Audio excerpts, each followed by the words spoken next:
Hello, everyone. Welcome to Real Talk with Tia and Jill, and our very special guest, Becky. Welcome. Thank you so much for having me, Jill and Tia. Thank you for being here with us. We're excited you're here, and we're excited about the topic. Oh, we are. Yes. It is our pleasure to have you on and have our audience experience you because we love talking about stories. And so to have you here to give us the actual like all the things behind stories that we don't know. I mean, this is your thing. So writing and stories. We love it that you're here with us today. It's a pleasure to be here. Thank you so much. I'm excited to talk about some life writing today. Yes. And hello to our audience out there. Of course, put in the comments, where are you watching from? And if you're on replay, use the hashtag replay because we love to know who's coming back and listening and watching. So say hello in the comments. And where are you today? Because Becky, you're not in the States. I am not in the States. I sound like I'm in the States. I am not. I'm in the UK, where it's already been dark for several hours. Yeah, you were telling us that it gets dark around 3:30. Yes, it's quite bleak this time of year, but it'll start turning around in a few days. So that's lucky. No, we're almost. Yes, we are. We're almost to that spot of like winter solstice. Yes, I think the 21st it is. Yes, which is the shortest day of the year. Right. All right. I think Jill might be having some connectivity issues. Yeah, I'm not sure if it was me or not. Yeah, I think it might be Jill, so she might gonna hop in and out. But we'll hear from her when she gets back. Until then, hi Javier from Georgia. Welcome. We're so happy you're here today. If this is your first time here with us, I'm Tia. This is Jill. Jill, you're back? I think I'm back. I know. Technical difficulties. Hey, it's all a part of it. Our systems are starting to shut down for the holidays. Maybe that's what it is. But all of a sudden I'm like, I hear nothing. So let's try this out. So if this is your first time with us, I'm Tia, Jill, and we do Real Talk every week on Wednesday. And our big thing is leadership and culture within the food industry. And we talk about things that structure around that. Because ultimately we're here to help transform how we lead in food so that we could lead in a different way and improve engagement and retention and well-being. We talk a lot about whole being and well-being because we know when we feel great about our lives at work and personal, we show up differently, right? And we're able to have more productivity, right? More engagement and therefore better business outcomes. So that's what we do at Catalyst. And we spend this time every Wednesday diving deep into a topic like life writing. Right. Which you may be wondering, like, if you're in leadership and culture, then why is life writing something that's on your radar? And really that comes from our coaching backgrounds. You know, being certified coaches, we talk a lot about stories that we create in our heads around situations or things or you name it. And so understanding that narrative that we have is an important part of how we move forward in leadership and culture, which is why we're so delighted to have Becky with us today. Yes. So with that, Becky, we would love for you to introduce yourself and your journey to where you are today. Yeah, of course. Thanks so much. So of course, I'm from the States. I'm from Chicago, Illinois, where I was born and raised and went and did my undergraduate at DePaul University in creative writing. But that wasn't the first time I started writing. I had been writing since I was 8. I wrote my autobiography when I was 8. And yeah, that's impressive. It was. There was an amazing store called Teacher's Delight that my dad took me to. And I got a blank book with all blank pages. And I took my 3rd grade school picture and I glued it to the cover and I colored it with crayons and I typed up my life story, which was about how I learned to tie my shoes. And yeah, printed it out and glued it on the blank pages and gave it to my 3rd grade teacher. So that it had My Life Story by Rebecca Michelle Wills on it. That is so awesome. Yeah. I love it. How it's been part of what you do and who you are for a while. Yeah, forever. I'm quite lucky that that's been such a constant. Yeah. But fast forward, I did start to formally study it at DePaul during my undergraduate, and then took a few years off. Wanted to move to New York. That was something I always wanted to do. Moved there and went to do my master's in fine arts in creative writing, specifically poetry, at the New School, which is one of the oldest, most prestigious writing programs in the country. And that was an amazing experience. And 2 years just wasn't enough. And I knew that as I started to kind of inch closer to the end, and sent out a few queries to schools in England to see if I could do my PhD in creative writing. And I mean, really, I can't believe that anybody said yes. I've tricked them all. And that's how I'm now in the UK, doing my PhD in lyrical autobiographical novels and portrayals of trauma in literature, the use of persona, and life writing generally.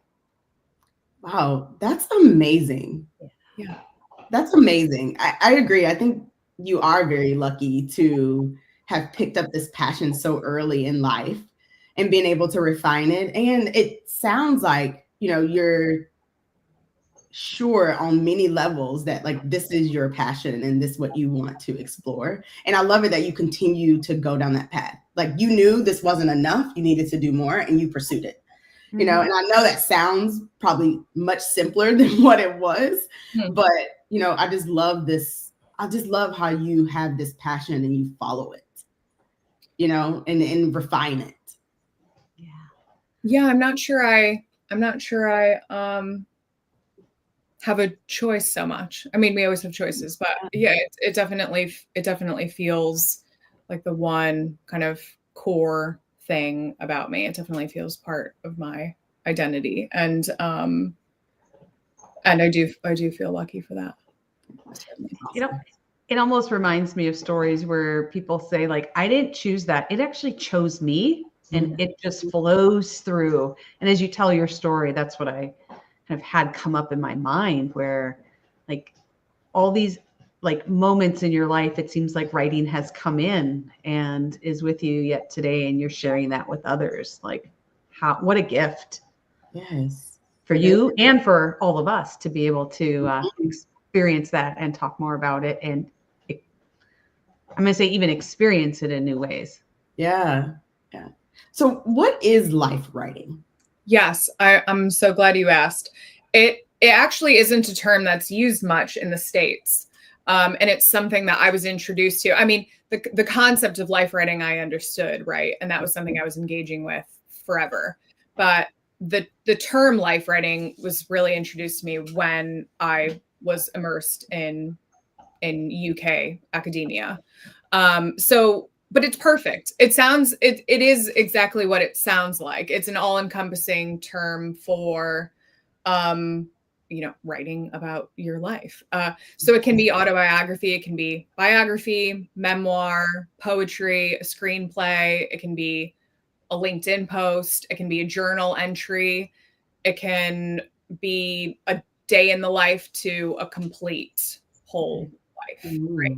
I mean, some people would even argue that it can be fictional, or a blend of autobiography and fiction through the use of persona. But I mean, this is sort of a bigger topic, but I think that there's a lot of truth in fiction, and we can actually write about our lives through, use fiction sort of as a vehicle to tell the truth in whatever way that we're comfortable expressing it. Yeah, I agree with that. Yeah. What drew you to life writing itself? Yeah, that's a great question. I think a lot of people find inspiration in imagining things in their imagination and in fantasy. And I just feel most inspired by writing about people. Mm. So people that have been in my life and have shaped it in various ways and shaped me, and writing about sort of hinge point relationships that, kind of nudge you in a certain direction.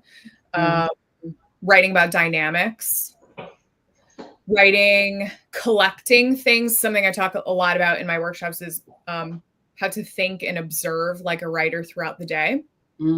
So this sort of idea of pre-writing and seeing things in your everyday that you write down. Like it's just a small little sort of nuanced things, but I was walking along the river and there was a tugboat. And for some reason, I don't know how it happened, but in between the cracks, some grass had started to grow, which normally you wouldn't see. So I just thought, okay, well, I'll just write that down and I'll stick that in a poem sometime, or sort of really specific characteristics about people. So I saw this, and it turns out actually Tom Cruise has this, but someone pointed that out to me afterwards. This characteristic where I was speaking to a colleague and I noticed that their front tooth, instead of having two front teeth and they split down the middle, it was like his front tooth was moved, so it was dead center.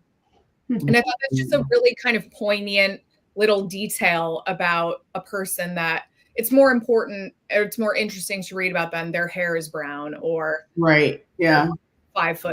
It's sort of like, what can we pull that makes it really unique, like a really unique description about people, right? So that's I've just been drawn to that, and my emotions, I guess, and kind of thinking about how we can write about love and loss and grief and longing and all of these phenomenons that we all feel, but how can we write about them uniquely and using language that hasn't been used before? I mean, it's very difficult to write about love in a way that hasn't been written before, but that's kind of the challenge that I like to take. Yeah. That's awesome. I think we were talking about just being observant when we were talking about my 2-year-old right before getting on. But I think like what you are describing is something where in everyday life, if you are observant, right, and take the time to kind of be observant, you can see these like very interesting things around you. And then you take it one step farther to write it down, right? And almost like capture it in that time. Yeah, exactly. Yeah. And I think that's a really powerful thing to be able to kind of encapsulate that observation, because otherwise, and you can train yourself, to notice those things and keep it and sort of preserve it somewhere, because otherwise sometimes then those observations just, and they're sort of the opposite end of that is you can get a bit overstimulated and start to, I use the word collecting, like collecting things.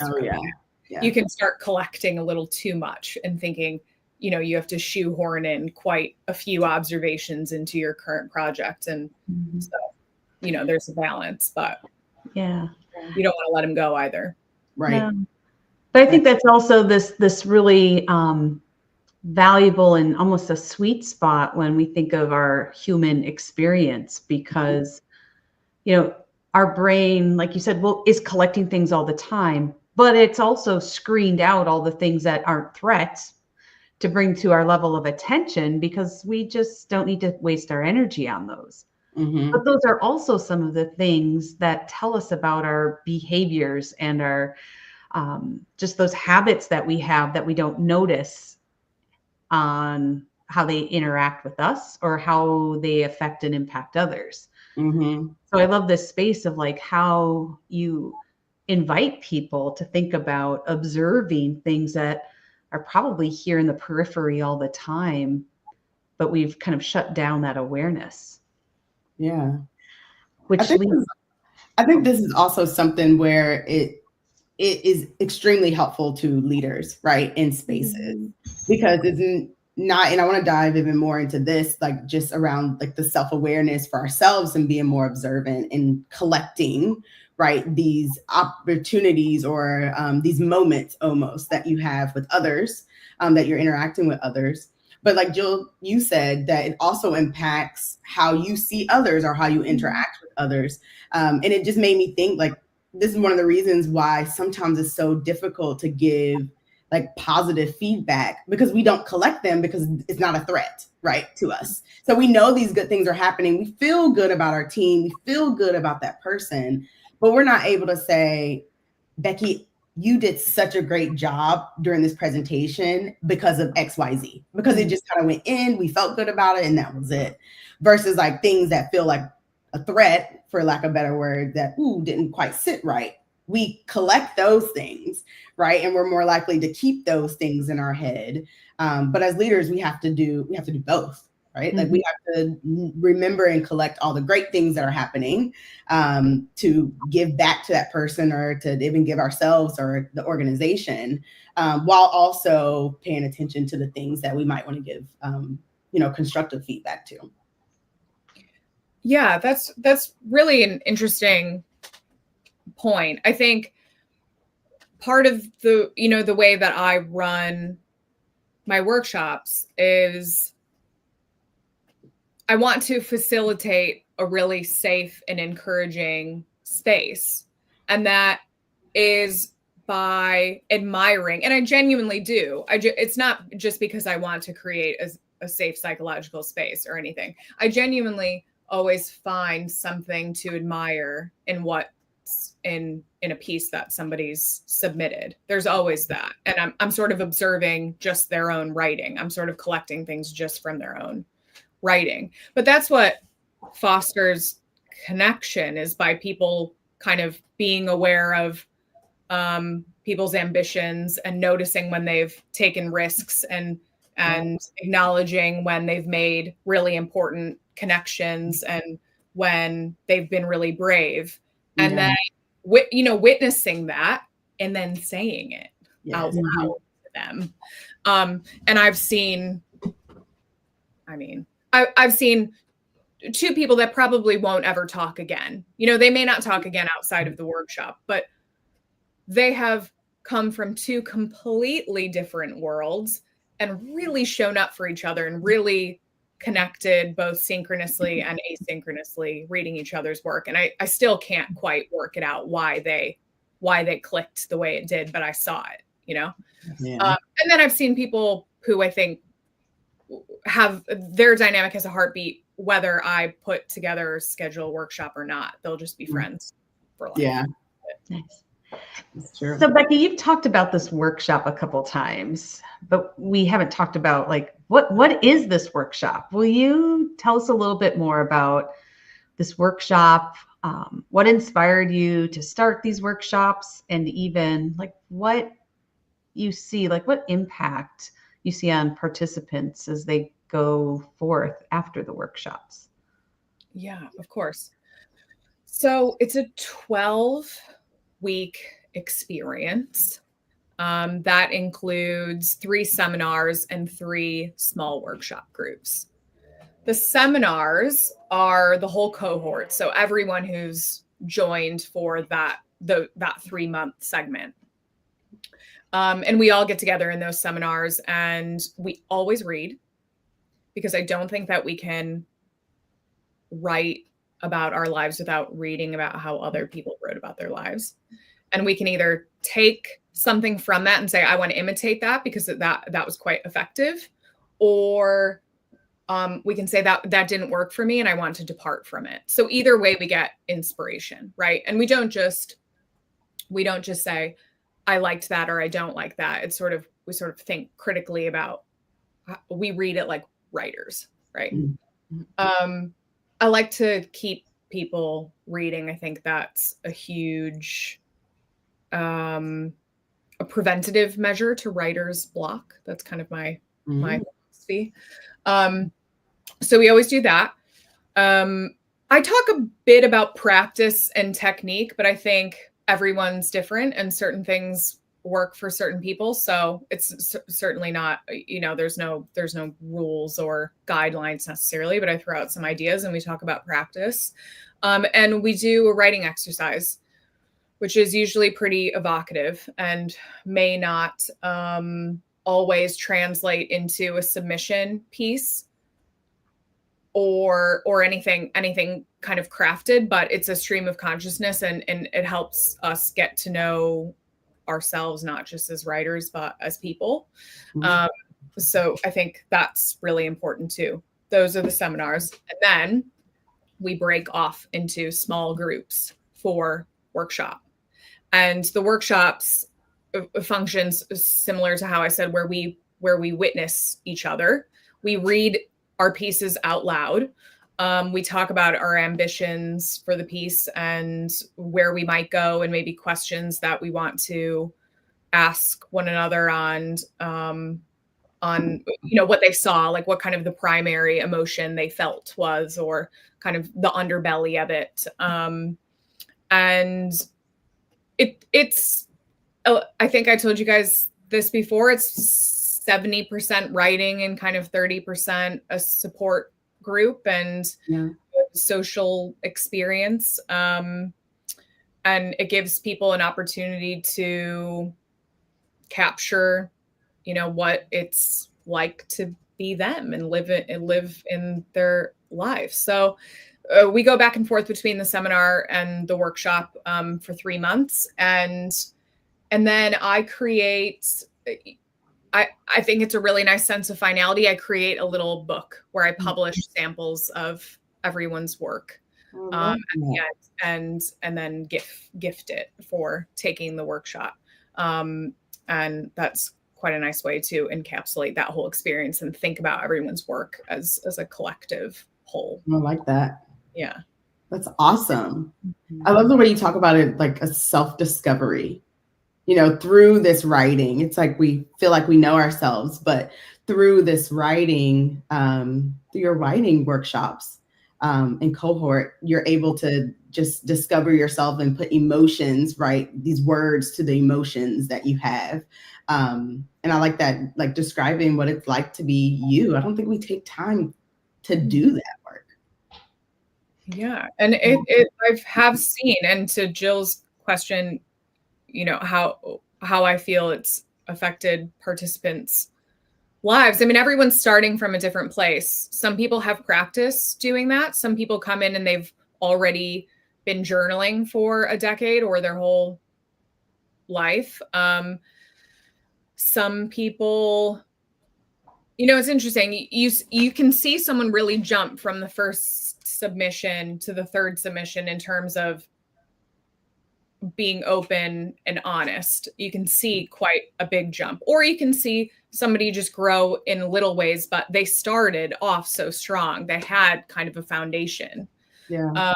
And people do they have different approaches and they're trying to accomplish different things. And I am really mindful of that. If someone wants to have a cathartic release and sort of purge, and it comes out kind of messy and raw, but that's what they were going for. That's quite good. That's still very accomplished. Somebody may want to do it because they want to submit it to a journal or a magazine for publication, and that's a different experience. There's a kind of a finesse in that, and both are. What's great about a life writing workshop and calling it a life writing workshop is those are both right ways to approach it. And something I always try to tell people is not to kind of squash the idea that their story has to be big or they need to write it for other people so that other people think it's interesting.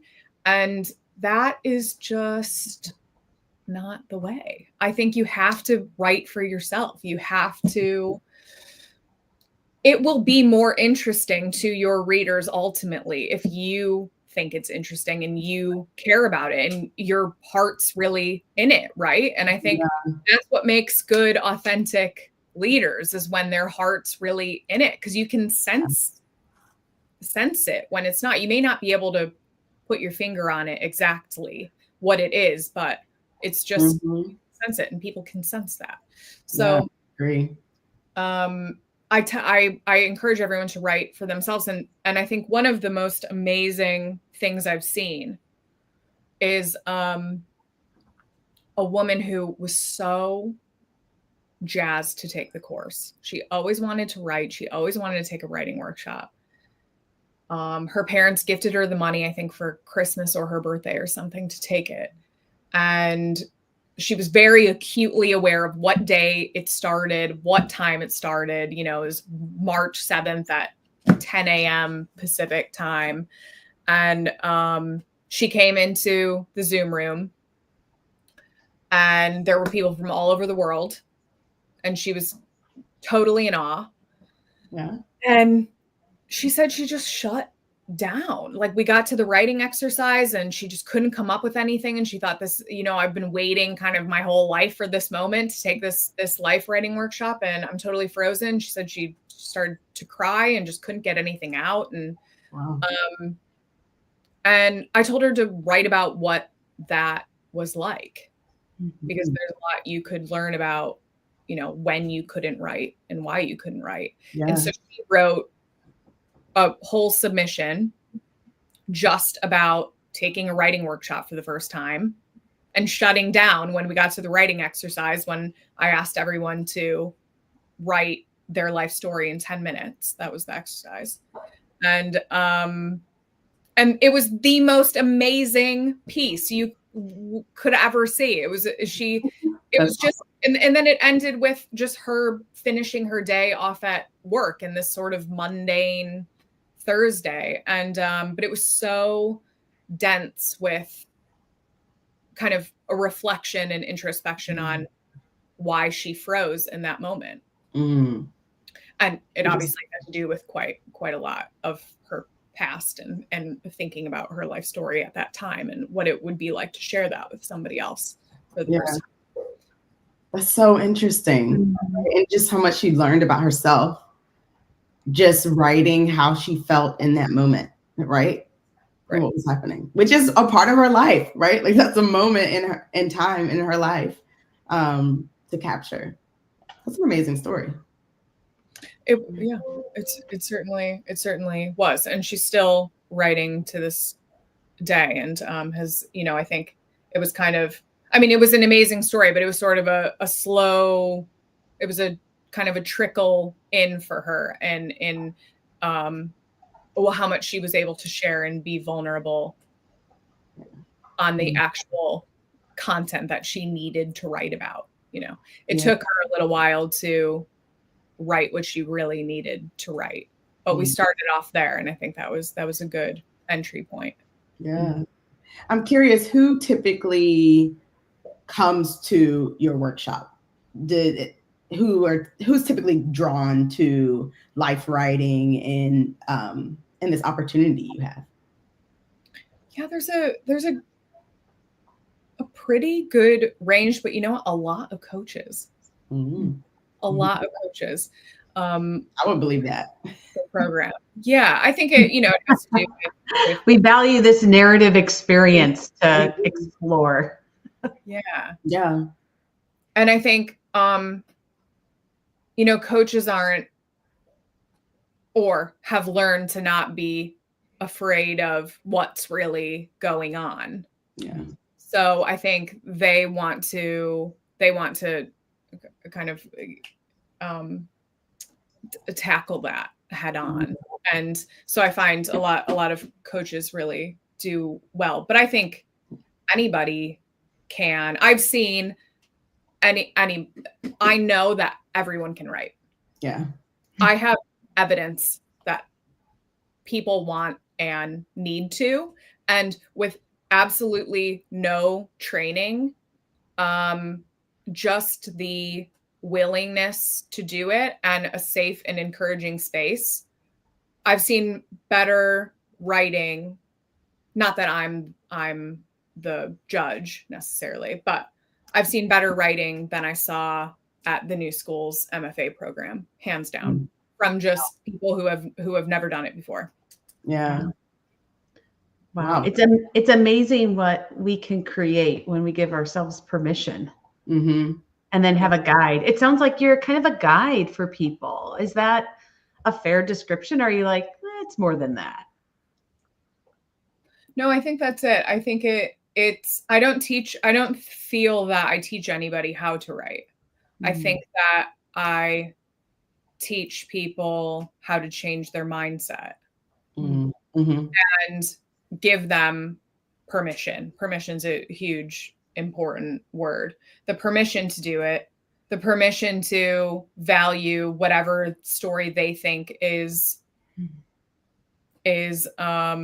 important or interesting, and a safe and encouraging and supportive space to do it. And then they just do it because you can, if you want to. Yeah. I love the way you put that. And it's probably one of the reasons why coaches are drawn to this workshop, because it is a mindset shift, like just the way you talk about mindset and just thinking about the way we talk about leadership within the industry. 90% of it is a mindset, right? How are you going to show up, right? And in what mindset you're going to show up in, and how do you continue to keep that mindset when there's conflict, right? Or when you shut down, or when things don't go your way, or, insert whatever else that could happen that's not in your control. Your mindset is leading how you respond.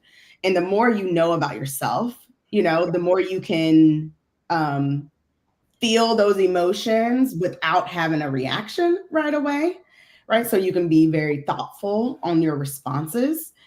That's when you start seeing this shift in people, right? And you're thinking about it from a writing standpoint. We think about it from a leadership standpoint, but it's all the same thing because we're people, right? We're people. In this case, people are trying to write, right? In our cases, people are trying to, have better business outcomes and lead in a way that's fulfilling to themselves and others, but it really does start with mindset and self-awareness, and this whole concept of when you're in a space that you feel safe in, you can perform, you can do it, right? You can do it with the right tools, with the right space, right? With the right, environment. You can do these things. And I feel like that's the message that we talk about all the time with Catalyst in the food industry. And, our audience who's been here with us, listening in, like, this is the reason why you're on the show with us today, because it's so impactful when you're able to shift, your mindset and really learn who you are as a person all day. Yeah, at least that's why we think you're here with us. But we'd love to hear, is that why you're here with us? So you can always put that in the chat with us, folks. Oh, sorry. I think Jill just cut out a bit. Were you cut out for a moment? Yeah, I'm sorry, I missed that. Were you asking me or the audience? Well, the audience. It's always great. Like, what brought them today when they saw, like, we're going to talk about life writing? What were they thinking it would be like, or what were they to our audience? What were you hoping to get out of this today? We'd love to know. So that way, as we continue forth, that we can see that and make sure that we're delivering on what it is that you expected. Yeah, we have a few people joining us, including your father, Gary, is here with us. Hi, Dad. And people from all over, from Georgia down in the US, and Cape Town, South Africa, from Finland. Yes. So thank you all for joining. Yes. Yeah. Becky, as you talk about this, because it can be this, people can make this work whatever level of intensity that they desire. But I imagine that there's some people who would maybe be hesitant to think about stepping into this space that they haven't done before, and they may be uncomfortable. Like, they're interested, but hesitant. Yes. Mm-hmm. What advice would you give someone who's like, gosh, this sounds interesting, but like you said, like, I'm not a writer. I'm not sure this is for me. What would you tell them? Yeah, a couple things. The first one, the most important thing I say is that you're not alone when you do this. And this workshop is meant to support you. So first and foremost, I'm always there to support anybody. They'll never be stuck because I don't believe in it. So I don't let it happen. So it doesn't happen. They can always reach out to me after a workshop or a seminar if they're feeling particularly vulnerable or feeling like they're not sure what they're going to write about. I'm always there to nudge, support. I know what I'm curious about out of that person. So I have tons of ideas. I know exactly what they could write about if they feel like they have nothing. And I'm quite lucky. I don't know what it is exactly that I'm saying in the first seminar, or if it's something on my website or what it is, but when you go into this space, people sort of pick up what I'm putting down. They know that they can take risks and there's not going to be any judgment. So that's the first thing, that they're just not alone and nothing bad is going to happen. But I do encourage people to go at their own pace, because being vulnerable takes practice. Yeah. And being vulnerable in a medium that they're not used to is another layer of vulnerability, right? Mm-hmm. So that takes practice too. Everyone that comes on is extremely brave. And like I said earlier, that I know that they can all write, so I'm not worried about it. Yeah. And they will soon find out that they can do it too, and that there's no hard and fast rule. I'm really, really interested and a huge proponent of experimental writing. So writing that doesn't necessarily fit kind of neatly into a box, right? I think fragmented, disjointed, kind of raw and messy writing can be really accomplished and really interesting to read.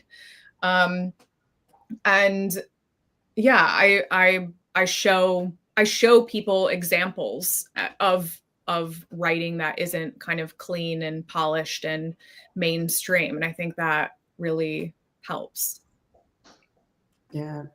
I think it comes back to a shift in mindset on like, what is writing, right? And that every piece of writing, right, whether it's fragmented and messy or something we maybe traditionally see, like it's all welcomed. It's all welcome. Mm-hmm. So Gary asked a question. He said, it sounds like your course would make them feel more comfortable in sharing their thoughts. Do you have a recommendation for someone who likes to write and wants to develop their style more, but doesn't feel confident to take a course in a group setting? Yeah, that's a great question. That has come up. And actually, just to be really kind of transparent, a lot of men, I think, feel particularly intimidated to take the course. I do have mostly women. Mm-hmm. And I'd love to see more men take it. And because I've seen just such amazing, transformative, brave experiences with, I've had that with really lovely men. And I think they can get a lot out of it, especially men in leadership roles. I think, sorry, repeat the second half of the question. Yeah. Do you have a recommendation for someone who likes to write and wants to develop their style, but they don't feel confident to take a course in a group setting? I do work one-to-one, but so that's always an option. And we can kind of do the course one-to-one. Although I think that I do encourage people to take the course, because there is something that's really important about having that connective experience. And practicing in front of a group. But yeah, certainly I have several people who work one-to-one, and that ends up being exactly what they needed. Yeah. That's good because, right, you never know, right, Mhm. what avenue people want to go down, or if they just want a little bit of, let me just dip my toes in, just to see before I move into a group setting. Yeah, of course. As you were talking about that, I thought about during my coaching training when I was becoming a certified coach, we had to write this affirmation story for our client, which was someone that was taking the course with us.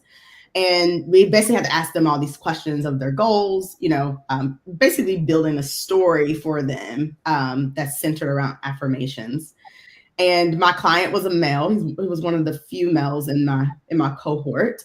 And he was definitely like, I don't know if I'm going to get anything from this. But it was a part of the exercise. So everyone was doing it. But once we did it afterwards, he had like this complete shift, right, in mindset around like, wow, that was so impactful, even though it was done in this way that was completely uncomfortable to him. He's like, I don't know what this is going to turn out to be. But once he experienced it, it was like, wow, this was so impactful. I think I'm going to do it with my clients. When before it was like, nah, I think I'm going to do it with my clients. I think I'm going to do it more even with myself and build this story and keep it up to date. And so it made me think about that because you are kind of talking about, I think men in leadership, right? I think definitely could benefit from these things and writing and becoming more self-aware. But there's also this piece of like, I'm not really even quite sure. So being able to like dip your toes in a little bit and seeing the impact can be quite impactful. Yeah, definitely. I think that men aren't encouraged to use their vulnerability as a strength.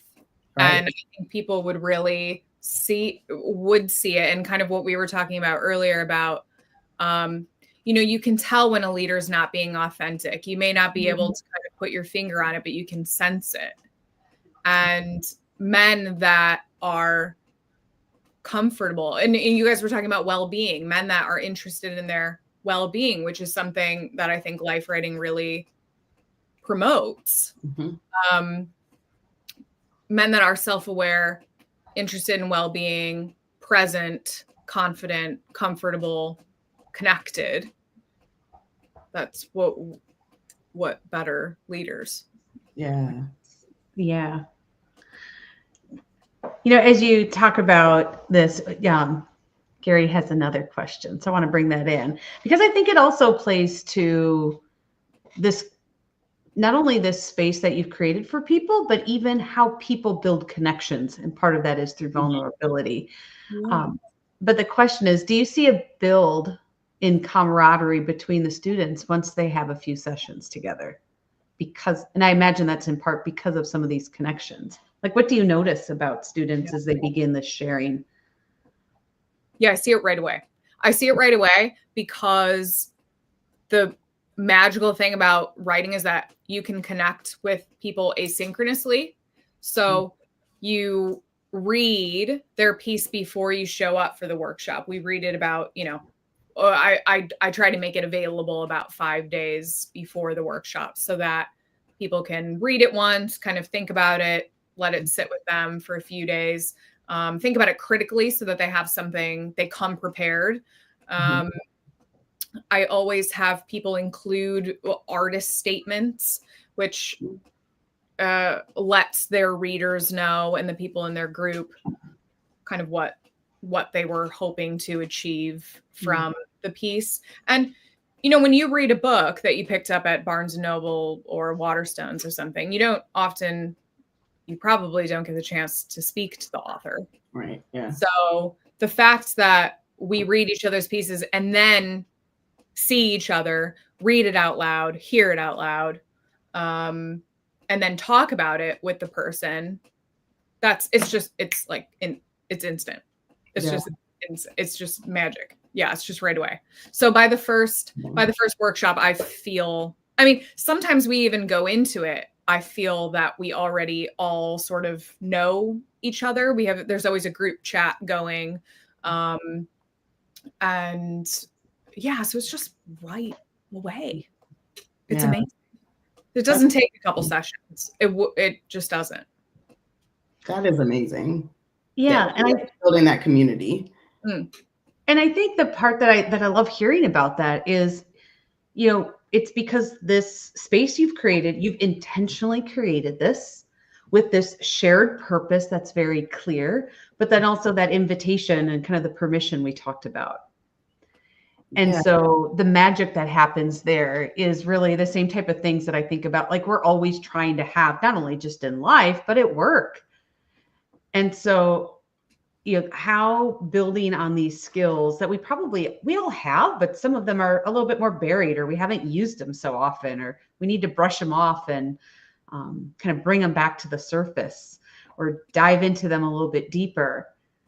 What I hear is how impactful they can be for our team and those around us. And I think that having another way to explore that through writing, so powerful. And I love that, because obviously I love everything about like, how do we support each other better? Mm-hmm. Yeah. I'm curious, Becky, one more question about your workshop. Yeah. People that's writing, is it always about their life, or do they also write about others? Yeah, that's really interesting. There's I'm glad you asked that. That's just that. No, it's not always about their life. Sometimes, but it is their life, but it's not about them as in, it doesn't start with I did this. Mm-hmm. Sometimes I show in the first seminar a piece in the second person. So it is clearly an autobiographical experience, but it uses you, which is a very involving tone, but it's a tool to create distance from yourself as the author of this possibly difficult experience. And that can be more comfortable for people to use you instead of I. So they can tell the truth. They can say everything that happened to them, but never use I. And that's an option that a lot of people take, right? Until they feel comfortable. Or if they never do, then they use the second person forever, because it's quite a cool piece of writing. But also I see a lot of tributes, a tribute to their mother, a tribute to their father, a tribute to somebody else in the family dealing with a family member who's struggling with addiction. You can tell a lot about a person the way that they write about somebody else. Yeah. So I think that it certainly falls under the category of life writing, but I think we also get a sense of the person.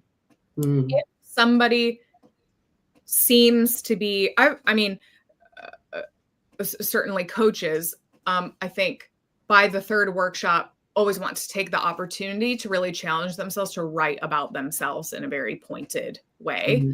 And that's great. And sometimes if I feel that people are writing only about other things, maybe I talk to them about it one-to-one just to see if they want to branch out. And I have a lot of kind of writing exercises that invite you to kind of write little bits about yourself in a sort of palatable, not overwhelming way. But yeah, I see a lot of portraits about other people.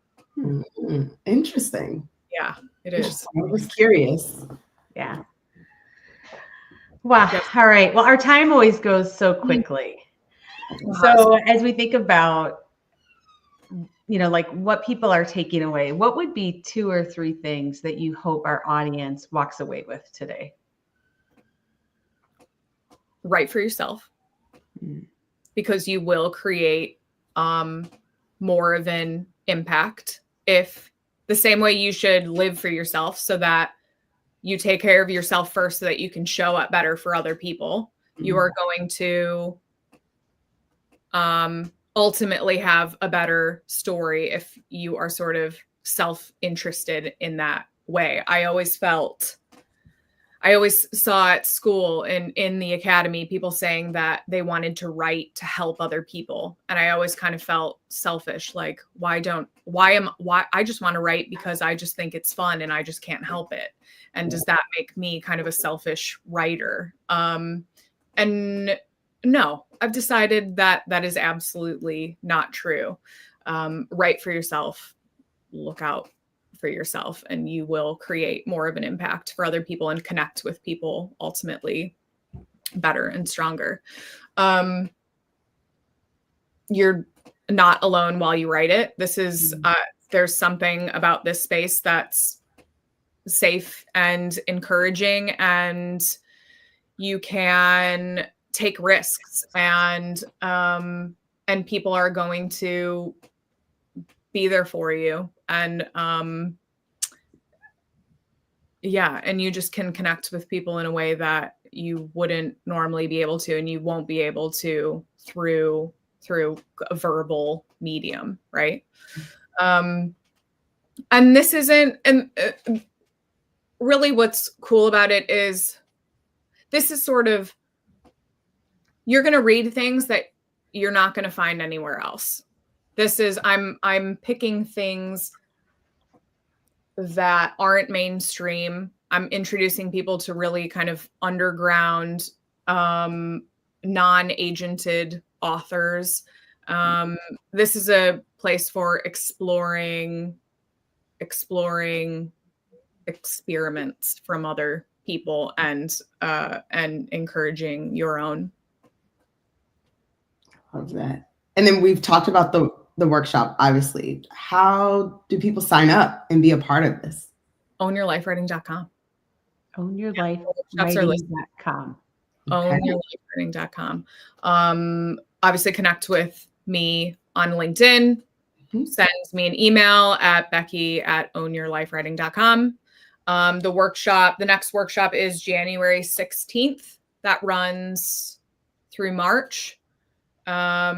There's not just one workshop. You can stay on for months and months and months afterwards, because there's several different cohorts and levels, and we have a community platform where there's writing exercises and co-writing spaces and tea time and kind of writers connect, like speed dating for writers, and readings, and there's really a really lovely community with some of the loveliest people in it that I've ever met. So you would be very, very, very, very welcome. Awesome. OwnYourLifeWriting.com. We'll make sure to put it in the comments too. Yes. We'll see it. That's fantastic. And thank you for everyone who listened in today. Yes. Thank you, Dad. Thank you, Dad. Yeah, we're so happy to have everyone here. And, we love, as you think about, this is just one of those natural stages in the year where people think about, like, what will next year bring? And so as you think about what that looks like for you, own your own. See, this is where I have put it in the chat already. Own your own life writing.com. Check it out. Writing.com. All right. We're going to put that in the comments, so that way you can all grab it. The other thing we're going to put in there as well is at the beginning of January, on January 8th, I believe it is we have a workshop on 2025, like Year of You. We aren't here just to talk about, like, how do you advance in work? We are here about how do you really weave in work and your life together. And so we're hosting a workshop during our LinkedIn Live time. So if you already have this time carved out, it's going to be during this time, just a little bit longer, where you can even put those things in place. And one of those things might be joining this life writing workshop. But join us, and we'll walk through what are the things that went well, what are the things you dream about, how do you plan it, how do you achieve it? Yes. That's what it will be about. So we'll put both of those links in, and hope to see you at those events as well. Yes, because 2025, it's time to move forward and towards your goals, whatever they may be. Right, it's time to take those actions, learn about yourself.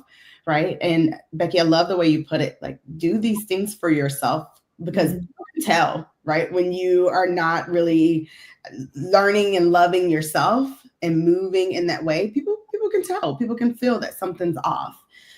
So doing things for yourself and making sure that, you know, you are the best version of yourself, that's when people really get so much more from you. Mm-hmm. Couldn't agree more.